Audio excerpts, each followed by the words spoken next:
नमस्कार दोस्तों। Stock market में इन्वेस्ट करने से पहले क्या क्या चीज़ में ध्यान रखते हैं हम, इसके बारे में आप लोग को कुछ बताने के लिए वीडियो बना रहा हूँ। पहले चीज़ जो मैं ध्यान में रखता हूँ वो है कि कंपनी का ग्रोथ प्रोस्पेक्ट क्या है, कौन सा सेक्टर में है कंपनी।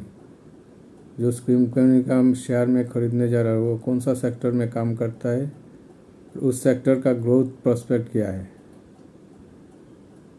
ग्रोथ प्रोस्पेक्ट अच्छा है तो उसमें हम इन्वेस्ट करने के बारे में सोचेंगे, ग्रोथ प्रोस्पेक्ट अच्छा नहीं तो इन्वेस्ट नहीं करेंगे।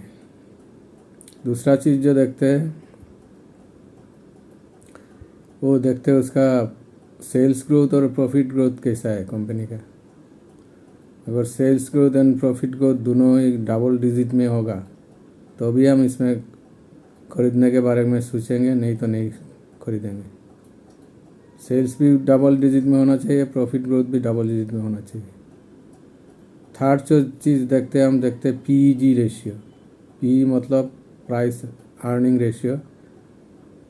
स्टॉक का जो प्राइस है उसको अगर हम EPS अर्निंग पर शेयर से डिवाइड करेंगे तो P रेशियो आता है। P रेशियो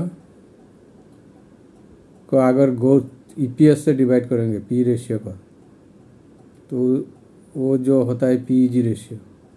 PEG रेशियो 1 से कम होना चाहिए।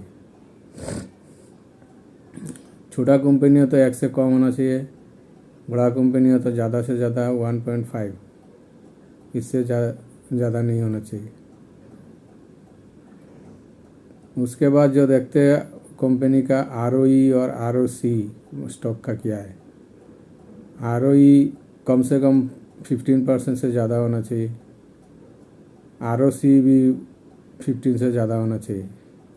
बैंकिंग और फाइनेंशियल सेक्टर में ROC नहीं देखते, ROE देखते। उसके बाद जो देखते हैं कंपनी का डेट कैसा है। अगर डेट ज़्यादा है तो उसमें हम खरीदेंगे नहीं उसको शेयर। डेट इक्विटी रेशियो जो है उससे वो 0.5 से कम होने से बहुत अच्छा है, ज़्यादा से ज़्यादा 1 से कम होना चाहिए। बैंकिंग एंड फाइनेंशियल सेक्टर का हिसाब अलग है, उसमें वो डेट नहीं देखा जाता है। उसमें प्राइस टू बुक वैल्यू देखते हैं। एक प्राइस टू बुक वैल्यू अगर 2 से कम है तो ठीक है। और जो चीज़ देखते हैं, एक चीज़ देखते हो करंट रेशियो। करंट रेशियो 1 से कम से ज़्यादा होना चाहिए। Current asset divided by current liability वो 1 से ज़्यादा होना चाहिए। और एक चीज़ देखते हैं प्रॉफिट मार्जिन कैसा है। प्रॉफिट मार्जिन घट रहा है या बढ़ रहा है।